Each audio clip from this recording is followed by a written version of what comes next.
ಈಗ ಮನೆ ಕೆಳು ಚಡ್ಡಿ ಹಾಕೊಂಡು ಬಂದ್ರು ಸತಿ ಕಮ್ಮಿ ಆಗ್ಲಿಲ್ಲ. ಬೇಗರ್ ಬತ್ತಿದ್ದೋ ಇಲ್ಲ ಹುಚ್ಚಿನೇ ಹೊಯ್ಕಂತೆ ಬಿದ್ದೇನೋ ಏನಂದ್ರೆ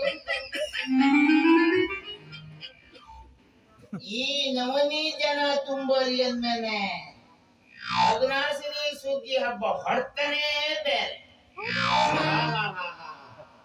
ಆದ್ರೂ ಒಂದು ಕೂತ್ಕೊಂಡು ಸಮ ನೋಡ್ಕೊಂಡೇ ಕೂತ್ಕೊಂಡು ಏನು ತುಂಬಿದಿದ್ದೀರಿ ಗದ್ದೆ ಬೇಲದಲ್ಲಿ. ನಂಗೆ ಬೇಜಾರೇನು, ನಿಮ್ಮ ಎರಡು ಕಟ್ಟಕ್ ಬೇಜಾರಿಲ್ಲ. ಯಾರ್ಯಾರ್ದ ಕಟ್ಟಿದ್ರಿಗೆ ಯಾರ್ಯಾರ್ದ ತೊಡೆ ತಿಂಬಿಡ್ಕಂತೀವಿ ಬಿಡ್ರಿ ಆ ನಮ್ಮನೆ ಜನ. ಅದಕ್ಕೆ ಹೇಳ್ತೆ ಮತ್ಯಾಕಿಲ್ಲ. ಈ ನಮಗೆ ಕೂತಕ್ಕ ನೋಡಿದ್ರೆ ಎಲ್ಲರೂ ಮನೆ ಕೊಡ್ ಕೋಳಿ ಆಸಿ ಉಂಡ್ಕಂಡೆ ಗಾರಾಗ್ ಬಿದ್ದದ್ ಬೇರೆ, ಈ ಸೆಕಿ ಬಂದು ಹೊರತ ಗಾರ ಆದದ್ ಬೇರೆ. ಎಲ್ಲಾರು ತಂಪು ಗಾಳಿ ಬಂದು ಕೂತ್ಕೊಂಡಾರಲ್ಲ, ನೀವರು ಆರಾಮ ಗಾಳಿಲಿವ್ರಿ. ನಾವು ನೋಡಿ ಇಲ್ಲಿ 25 ಸೂರ್ಯ ಬಂದು ಕೂತಿದ್ ನಮ್ಮ ಮುಂದೆ. ಎಲ್ಲೆಲ್ಲಿಂದ ಏನ್ ಬಂದೆ ಗೊತ್ತಾಗೋದಿಲ್ಲ. ನಾ ಯಾರನ್ನು ಗುರ್ತು ಮಾಡಿದ್ರಿ? ಅಂಕೋಲಿ ಬಾವ ಫುಲ್ ಫೇಮಸ್ ಅಡ್ಗಿ ಭಟ್ಟ.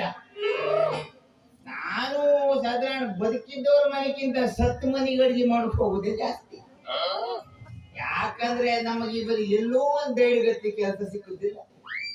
ಅಪರೂಪಕ್ಕೆ ಏನ್ ಮಾಡ್ತಾರೆ, ನಮ್ಮ ದೇವದಾಸ್ ಬಾಂಗ ಕಾಲ್ ಮಾಡ್ದ, ದೋಸ್ತ ನಮ್ಮ ಮನೆಗೆ ಬಂದು ಎಲ್ಲ ಕಡುಬು ಕೋಳಿ ಹಾಸಿ ಎಲ್ಲ ಅಡಿಗೆ ಮನೆ ಸಿಕ್ಕುದು ಬಂದ್ರೆ ಮಾಡ್ಕೊಂಡು ಹೋಗು ಅಂತ.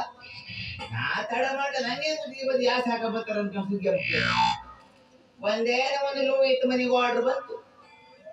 ಲೋಹಿತ್ ಮನೆಗೆ ಆರ್ಡರ್ ತೊಳಕ್ ಹೋದೆ. ಅಣ್ಣ ಅಡಿಗೆ ಕಾಲ್ ಮಾಡಿದ್ರಿ ಬಂದೆ. ಅಣ್ಣ ಬರ್ಲಿಲ್ಲ, ಅಣ್ಣನ ಅವಿ ಬಂತು ಒಳಗಡೆ. ಬರ್ಸಿ ಗೇಟವನ್ನೇ ನಮ್ಮ ಬದಿಗೆಲ್ಲ ಸುಗ್ಗಿ ಹಬ್ಬ ಹಾಗ್ರಣ ಆವಾಗ ಮುಗ್ದದೆ. ನೀವು ಮತ್ತೆ ನಾ ದುಡ್ಡು ಕೊಡಿದ್ರೆ ಹೋಗ್ ಬೋಸ್ತಿ ಮಗನೇ ಅಂತ